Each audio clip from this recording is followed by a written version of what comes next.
দেখুন, মহালয়া চলে আসছে। আর মহালয়ার দিন ত্রিশক্তির দেবীকে জাগৃত করে আপনারা বিশেষ ফল পেতে পারেন। মহালয়া রয়েছে, এই দিনকে ৩টি মাটির প্রদীপ সন্ধ্যাবেলা ঘি দ্বারা অবশ্যই জ্বালাবেন। প্রথমে কোথায় জ্বালাবেন? তুলসী মঞ্চে জ্বালাবেন প্রথমে। তুলসী মঞ্চের নিচে একটি ঘি দিয়ে একটি মাটির প্রদীপ প্রজ্বলন করুন। দ্বিতীয় প্রদীপটি ঈশান কোণা, আপনার গৃহের যে উত্তর-পূর্ব কোণা রয়েছে ঈশান কোণা, সেখানে অবশ্যই জ্বালান। এবং তৃতীয় প্রদীপটি আপনার গৃহের আশেপাশে যদি কোনো পুকুর থাকছে, নদী থাকছে, জলাশয় রয়েছে তার পাড়ে জ্বেলে দিন। যদি আপনার বাড়ির নিকটবর্তী কোনো জলাশয় নেই, এমন ক্ষেত্রে আপনার গৃহের যে রান্নাঘর আছে না, যেখানে আপনি রান্না-বান্না করেন, তার যে ঈশান কোণ, আপনি যেখানটা রান্না করছেন তার তো একটি উত্তর-পূর্ব কোণ রয়েছে, ঈশান কোণ রয়েছে, সেখানে আপনারা জ্বালিয়ে দিন। এই প্রদীপ প্রজ্বলন করুন। এই ৩টি প্রদীপ মহালয়ার দিন জ্বালান।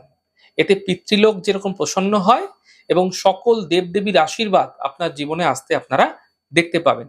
তাই এই দিন এই ৩টি প্রদীপ জ্বালাতে আপনারা ভুলবেন না।